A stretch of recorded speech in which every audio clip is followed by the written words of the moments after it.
From Kansas State University, this is Agriculture Today. Along with Samantha Bennett, I'm Jeff Wickman. The latest WASDE report is out, and K-State grain market economist Dan O'Brien is here a day earlier than usual due to the upcoming Veterans Day holiday to discuss the impact of that report. In honor of Veterans Day, we continue this week's series highlighting the Save Farm, a program with the goal of providing agricultural training, especially to veterans and their families. Today, Samantha visits with the Graham family, Jen, Joe, and Alex, about how that program has helped their family. And K-State horticultural entomologist Raymond Cloyd covers how to deal with invasive intruders, such as the Asian lady beetle and elm leaf beetle, and why it's a good idea now to clean up yard and garden debris. It's all just ahead on Agriculture Today over the K-State Radio Network.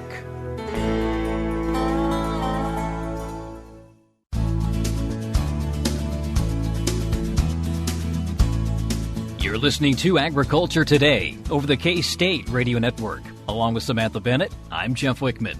With the cash grain markets being closed tomorrow due to the Veterans Day holiday, we get our weekly update from K-State grain market economist Dan O'Brien today. This week, he's focusing on two new reports, the WASDE Report and USDA's preliminary baseline projections forecast. Dan says there really wasn't a lot of change in the reports. Markets are still tight across the board, and there's more concern about the remainder of this year than what's ahead for 2023.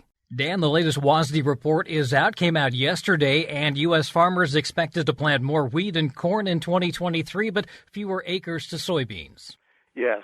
Those numbers actually come out of the long-term baseline projections that were released earlier this week. And actually what came out in the WASDE report yesterday on the 9th was a precursor lead-in to that, again, with underlying assumptions.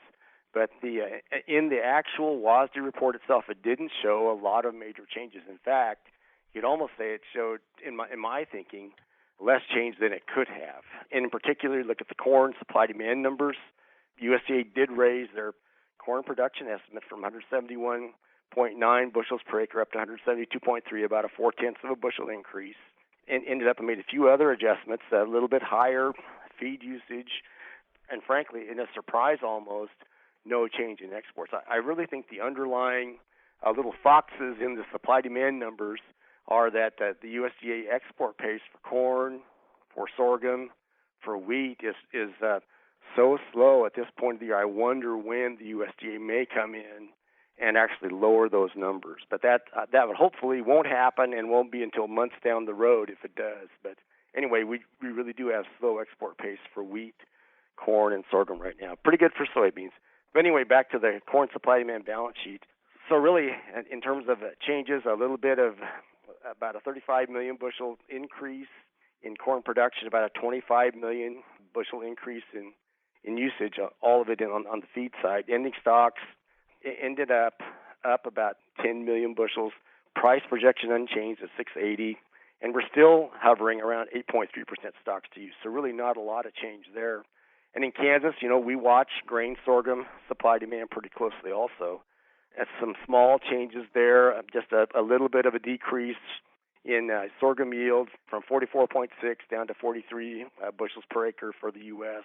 And really the story there is not the adjustment that's happened from October to November, but the comparison to the previous year when previous 2 years we were at 73 and 69 bushels per acre. Well, the drought has shown up on sorghum, and sorghum's grown in the hardest hit areas, and we've dropped fully 20 plus bushels per acre. The production number down to 236 million bushels of U.S. grain sorghum.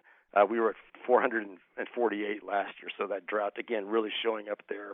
A little bit of adjustment downward in exports from 185 to 175 million bushels, and stocks to use just about unchanged. Again, still, stocks to use up just a little bit, but ending stocks really pretty much sideways. I would also say, when since we talked a little bit about wheat, the wheat supply-demand numbers did show some positive note, an increase in food usage projected by the USDA, about 7 million bushels more. Not a lot in the big scheme of things, but it's still showing an upward trend. And then a little bit of a negative adjustment in terms of seed usage. Overall, at the bottom line, ending stocks down about 5 million and price unchanged at $9.20. Still bouncing around 30.9 to 30.6% stocks to use. So not a big issue. No big changes there. I guess sitting here in the Western Corn Belt as we are, we certainly grow a lot of soybeans in Kansas, but a lot of the action in terms of production and actually shipments that normally happen are off in the Central and Eastern Corn Belt. Well, the USDA did also show a bit of an increase in production, up about 33 million bushels to 4.346 billion. The crush has been running pretty strong, up 10 million bushels. The total use up 12 million with a little bit of change in residual. But ending stocks, take all that together, ending stocks from 200 up to 220 million bushels, price unchanged at $14 a bushel. Ending stocks had been 4.5% for beans, now up to about just under 5. So not a lot of change. I think that if a person looks at the price action that came out of the report yesterday, we did see Dees corn close at 664.5, down 3 cents.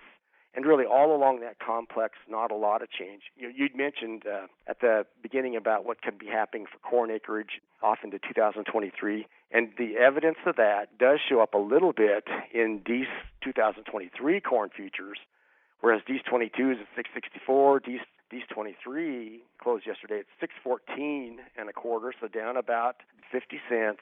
And with yesterday's report, that number was down about 5 cents. So yes, I know we're talking about a little bit higher corn acreage, but so far the market is probably not as concerned about what's happening next year as it is what's happening right now. And that's, again, this tight supply-demand situation and scrambling for supplies. For soybeans, we did see November beans, November 22, close at $14.59 3/4, up 15 3/4 cents.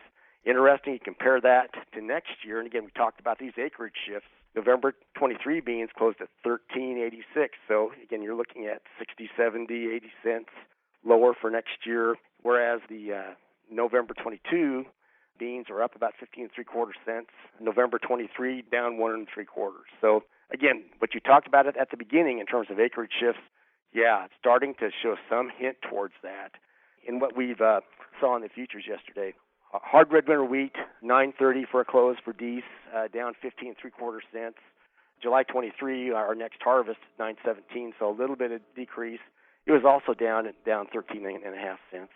Overall, not any game changer reset set of numbers for any of these commodities that will have come in and changed how we view the market. Still tight across the board, and a lot of concern about having adequate supplies if you're a corn or sorghum or soybean user here in the U.S. And we'll deal with the concerns for next year once we get probably farther out into the planting year and when we see what happens in South America for their crop production, which will be kind of slotted ahead of us on into January, February, March, April, and May of next year. Will most of those decisions be based on the current weather conditions or the projected weather conditions, or really just how the markets are shaping up at that point? Both. I think that corn generally planted earlier has been anyway, and we'll see farmers make judgments off of that. They'll judge those crops to some degree in pretty similarly to what we've just judged wheat, in that we'll look at the crop insurance planting prices, what type of financial guarantees we have. And, oh, yes, it'd sure be nice to have moisture so we could have some chance for success.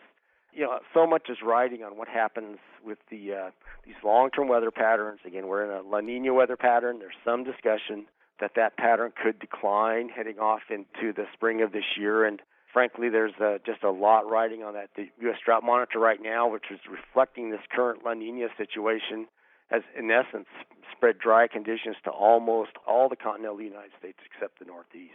So, we're in a drought, and a lot of farmers and a lot of other folks will be exceedingly, excessively glad if we can get some moisture and not have to face another set of dry conditions on into 2023. Ukraine and Russia still an issue along with transportation? Yes. First of all, the transportation, the dry conditions we just talked about, that has been affecting the river systems. We hear rumors of rainfall coming that could temporarily affect moisture amounts and river flows in the eastern U.S. and allow more barge traffic to move those larger harvests down to the Gulf. We'll see. I haven't heard that we've had enough moisture to make that change yet. but we're surely watching for it. Ukraine, Russia, that's just a hornet's nest of issues. Latest set of news that we've got out of there is that they're open to extending the Ukraine flow of agricultural goods out in exchange for the world allowing them to ship out fertilizer and probably wheat as well. So it's a high-stakes poker bargaining chip game that's going on, and one thing you can count on these types of negotiations in almost every case is that anymore they're all riddled by brinksmanship. We wait till the very end to extract as much as we can when people start to panic and pressure starts to be applied. So I guess wait and see. We're in November now. We'll get closer to the 19th and see where we go. All right. And your advice moving forward for farmers? Well, no doubt. Everyone is looking to buy high-priced crop inputs as efficiently and economically as they can. If anything, this year with the dry conditions, even our crop insurance tools probably are going to cost more, but how going forward into next year can we not have ourselves be insured and not have just excessive I wouldn't say undue, but excessive financial risk in these farming operations? It seems that we'll be looking strongly at just how effectively, not necessarily cheaply, but how effectively we can buy these insurance products and try to protect ourselves in case the drought situation doesn't give way in 2023. And as always, they can find information at agmanager.info. Yes. The reports that we put together that you and I talk about, and Samantha also, we put them on Ag Manager each week at www.agmanager.info. That's K-State grain market economist Dan O'Brien with this week's grain market report. Again, for more information, visit agmanager.info. That's agmanager.info. This is Agriculture Today over the K-State Radio Network.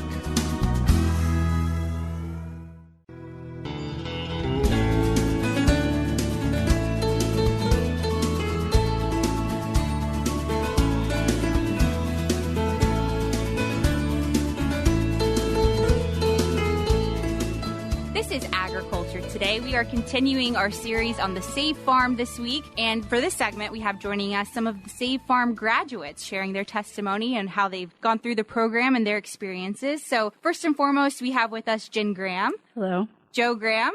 Hello. And Alex Graham. Hello. And they are all Save Farm graduates, like I mentioned. Really, first and foremost, I just want to thank you for your time and coming into the studio today. Glad to be here. Awesome. Well, I appreciate it. And I know, Alex, we've kind of thrown you into the loop here. You didn't know you were going to be talking on the radio, did you? No, I didn't. Well, you've done great so far. So let's really talk about the Save Farm. How did you first learn about it? Well, we initially learned about the program Memorial Day weekend 2019. We were at the car show at City Park, and we were walking around, and we found the booth, and we talked to them, and it sounded like a program that I was interested in. We were interested in. And at the time, wasn't really the right time for us, but we were very interested, and we kind of kept it filed away. And then by the time I thought, you know what, I think I might do that, COVID hit, and everything kind of shut down, so that kind of threw a wrench in it. And then finally, at the beginning of 2021, yes, I reached out, and we started in the summer of 2021. Excellent. And you graduated when? December. Mm-hmm. Wow. 21, yes. Wonderful. So it's a 5-month-long program, correct? So it was most of your year that year. And what was your experience like? Personally, for me, it was very educational. It opened my eyes. It gave me a much more deeper and broader sense of agriculture, the business behind it, what all goes into it. And I really appreciate, too, that it exposed me to different things that I wasn't really expecting, animals and working cattle and gardens and a lot of different aspects of agriculture that I didn't really think I was interested in, but once I really started to learn more about them, it really just opened my eyes and gave me a whole new light and kind of a direction for our lives. Yeah, I would say it was much broader than I ever imagined. It wasn't something that I knew that I could be a part of until we went, and I realized it was something that I could do too, because I'm not a veteran. And so I was very excited that it was something that we could do together, grow together, learn together, and learned far more than we could have ever imagined. I would say we're still digesting it. So, yeah. You guys decided to take part in this as a family. You mentioned you're not the veteran, so Joe, you're the veteran here. Yes, ma'am. And you served for how many years? 9 years. Awesome. Before I was medically retired, got injured. on a deployment in 2013 and never really healed. And Army thanked me for my time and sent me on my way. Yeah. Well, thank you so much for your service. I grew up a Army brat. I think I mentioned in our conversation beforehand. So my dad's been retired for quite a while now, but utmost appreciation for your service, especially your guys as the family members. I know how difficult it can be sometimes, but programs like this, obviously a good way to kind of rehab back into, normal life almost, but also give you a new outlook on life too, right? Definitely. Yeah. It helped me a lot coming out. The Army does the best they can to kind of transition you back into the civilian world, but they can't prepare you for everything. So initially after I got out, I had a little bit of a hard time there adjusting and didn't really know a purpose or a direction for my life. And SAVE, I felt, really gave me a purpose and gave me a reason to, get out of bed and, seize the day. Incredible. So the motivation behind doing it as a family, tell me a little bit about that. I mean, I would say in our life, that's the way our family is. We like to do everything together. Family is, I would say, the most important thing to us. So the fact that we were able to keep that and do that together, I think just furthered our education and the culture of our family life, as well as, he talks about recovery afterwards. It definitely pushed that forward. Like you said, it got, kind of tough there when he got out, and there are not really very many programs at all to help with that. So for this to come along and for them to take us in like they did, it's not just a program, it's a family. And that's the culture there as well. So it's made a huge change in our life. Alex, what was your greatest takeaway from the program? What did you enjoy most about it? I mean, I don't know. I mean, there's a lot of animals there that are fun to be around. Was it cool getting to experience it with your parents too? Yeah. Yeah. He's lovingly touching his dad's shoulder. So cute. He's precious. But in terms of your greatest takeaways, you mentioned that it was just a really great way to get involved in agriculture and see it in a new light. But outside of that, what were your greatest takeaways from this program? I think really for us, it just kind of brought us together closer as a family. It's nice that we're all on the same page because farming is not an easy life, so everyone has to kind of be on board if you really want to pursue it. So it's nice knowing that all three of us are on the same page, and I feel like it brought us closer together as a family too. It's really cool getting to spend every day going to class with her, learning with her, and of course Alex. It's just really cool to spend that much time and learn as a family. I'd say doing something that matters. I think before we even got into SAVE, food is something that was always really important to us, and eating well, being healthy. It was more of a journey even than I think we knew until we went to SAVE. And so being able to raise our own food for our family, but then also to pass that on to our community, you just can't really put a price tag on that. So absolutely. I was about to ask, how has this played out now? So do you guys have your own little homestead of sorts that you guys have been doing? Right now, we are still currently working at the SAVE farm. We have a small flock of chickens. We're up to about 40 birds between chickens, ducks, and a goose. We're planning on expanding that, probably tripling it in the next couple months, and hopefully by spring we'll be producing enough that we can get to the farmer's market and start selling pasture-raised organic chicken eggs. That's our short-term goal, and then we'll just kind of build our farm off of that as we grow. Absolutely. Well, you guys let me know when you're at the farmer's market. I am there regularly here in Manhattan, so just let me know and I'll be there. We'll do. I've got some eggs for you right now. I do actually have some in the car. Yeah. Wonderful. I can tell you, they are the best. That's awesome. Alex, do you have a favorite chicken? There's a lot of them, sounds like. Yeah, that's tough. There's a lot of them. Well, the goose is my favorite because it thinks I'm mom. That's awesome. Geese are usually kind of mean, but not your goose. It's a girl, we think. Okay. So she's a bit more nice then. Yeah. We hand raised her from a few days old, and so a lot of human contact, so she's pretty calm around us. But a guardian goose, so if anyone else comes around, she's squawking her alarm. So doing her job. Yeah. So, Alex, what was your favorite part? Did you like more so the animal side, it sounded like? Yeah. Yeah? I love animals. Uh-huh. What's your favorite animal? It's hard, huh? Cats. Cats? It was pretty cool when the baby lamb was born, though. Oh, yeah. Well, in terms of those that are listening that might be interested themselves in participating in the SAVE program, as people that have graduated from it, what advice do you have for them? I think it's a very great course, even if you don't necessarily want to pursue a career in farming, even if you just want to do your own backyard garden, if you want to do a homestead, if you want to have a couple chickens in your backyard. It's a really great education to kind of let you know more about food, the process, how it's made, how much work goes into the process. I think a lot of people just, expect to go to the store and have their food there, but to really learn how much work goes behind that, it helps you appreciate it and just gives you a lot of really great knowledge overall of just food industry and how it works. I would say go for it.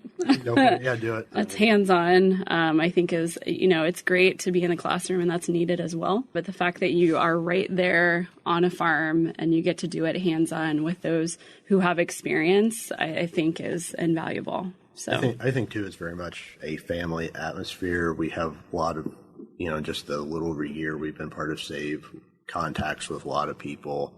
In K-State, local farmers, local specialists. So if we do have an issue, we do have a problem, there's a lot of people that we can reach out to and say, hey, have you experienced this before? What do we do? It's very much not a, hey, you just finished the class and you go off on your own. Yes. There's still, once you graduate, SAVE Farm is your farm. For as long as you want to, it is your farm. The structure that they build at SAVE, just their ideology, and it's really great to help people starting out in the business. Absolutely. So community is at the heart of this program, for sure. For sure, yes. As a military family, in the military, that's a big part of it as well. It is a very family dynamic. And then when you're out, you kind of lose that almost in some ways. So hearing of programs that allow for you to find that community again, incredible. Mm-hmm. Yes. Very much so. Agreed. Awesome. Well, I can't thank you guys enough for your time today, and hopefully this inspires someone tuning in to reach out to the SAVE Farm and maybe participate themselves someday. But if we're looking for more information, I know savefarm.org is the resource that you guys are wanting to check out, listeners. I'll have that linked in the show notes of today's program for more information if you're curious. But thank you guys so much, the Graham family, for coming in and speaking with me today. I really do appreciate it. Thanks for having us. Thank you. Thanks for having us. Absolutely.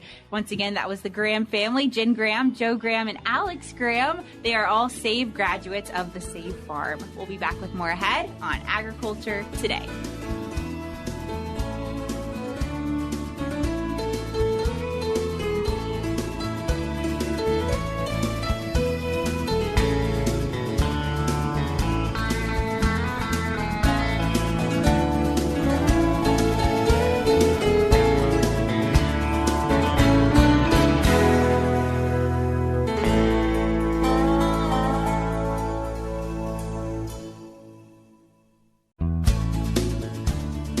This is Agriculture Today. Along with Samantha Bennett, I'm Jeff Wickman. While insect pest activity outdoors may be limited to the sound of crickets, those looking for warmer temperatures, such as the Asian ladybird beetle or elm leaf beetle, are searching for ways to invade homes. K-State horticultural entomologist Raymond Cloyd explains how to reduce the risk of unwanted house pests, as well as cleaning up debris in the home garden and landscape. Raymond, as the temperatures continue to drop, we continue to see those invasive intruders trying to get into the house. Yeah, Jeff, this is the time of year where the Asian ladybird beetle, the elm leaf beetle, millipedes, centipedes, crickets, and even spiders start thinking of coming in your home to escape the cold weather. First thing is prevention. If you can seal any cracks or crevices, that'll prevent anything from coming in. But really, when these arthropods come in, the humidity is so low that they eventually dry up or die in a couple of days. But crickets can make noise, which could be disturbing. And I'm sure many people out there know the Asian ladybird beetle congregating on the south side of the building, moving in, and then congregating on the window sills on the south side also. Now, the best way to deal with these is vacuum them up, put them outside, and continue to do that. Make sure you clean your vacuum bags afterwards because some of these can give off stains. The Asian ladybird beetle can give off stains, so you want to avoid that. But we don't recommend any spraying inside at all. There's no rational justification for doing that. We're seeing some bagworms still, so you can still do that hand removal? Yeah, right now what's going to happen, Jeff, is that the females have died, but prior to her death, she will actually lay 500,000 eggs. So the bags you're seeing now the male bags have this brown papery case. There's no eggs in those. But the female bags and the overwinter's eggs, you can hand remove them, put them in soapy water, about 1 to 10 solution, drop them outside in full sun, and then kill them. You have to kill them. You can't just put them in your tote, because when the caterpillars emerge from the eggs, then you're going to have these bagworms all over your garage possibly. So this is the time of year to do that. Get out there when the weather's decent and get away from the television and the technology and pull bagworms. It's a lot of fun. I've done it. It won't eliminate the problem for next year, but definitely mitigate or alleviate it. What about in terms of just kind of cleaning things up sanitation-wise? Yeah, Jeff, that's always important. It's always the first line of defense. In your vegetable gardens, get rid of all the debris. Certain insects like squash bugs will overwinter in debris, and other insects might also. So sanitation, or as your mother used to say, cleanliness is next to godliness. Get rid of it, burn it, put in your compost pile. If it's an active compost pile, if it's not, don't do that. But just, clean up everything to minimize the potential for harborage or overwintering sites for insects that could be problematic next year. This is also maybe a good time to just kind of think about problems that you saw throughout the year and maybe think, what do I need to do next year? Yeah, I think we try to be proactive, Jeff. By the time you see hordes of aphids and or mites, it's basically either spray or throw the plants away. But cultural practices like watering, fertility, pruning, and mulching will all help. So if you know you had a problem with certain insects, for example, harlequin bug on your radishes, your collards, go out there and maybe hand pick them off or vacuum them off plants, where that you don't necessarily have to use a insecticide and miticide to kill them, because many of these broad spectrum insecticides and miticides out there, and an example is Carbaryl or 7, can cause more problems than they're worth. Actually can stimulate outbreaks of insect or mite pests. So just be aware of that, the potential ecological impacts of some of these materials, and think proactively. Maybe if you do vacuum and you handpick, you may not have to spray. And if you want to learn more, you can always search for publications through Extension. Right. We have a plethora of Extension publications that are you can get it from the bookstore website or from your Extension office. And we keep updating it. I had 3 working on 4 this year: fall armyworm, green June beetle, clover mites. I'm just working with Mark Statlander on that. So there's a lot of for ornamentals and vegetables, bees and pollinators. Just contact, you can contact the Extension office and talk to our Extension Secretary, Sharon Schroll, and she'd be happy to guide you to where those publications are at. That's K-State horticultural entomologist Raymond Cloyd. Again, for more information, search online or visit your county or district extension office. And that'll do it for this edition of Agriculture Today. Before we go, though, just a reminder, due to the Veterans Day holiday tomorrow, Agriculture Today will not air. So be sure to join us again on Monday. Until then, for Samantha Bennett, I'm Jeff Wickman. This is the K-State Radio Network.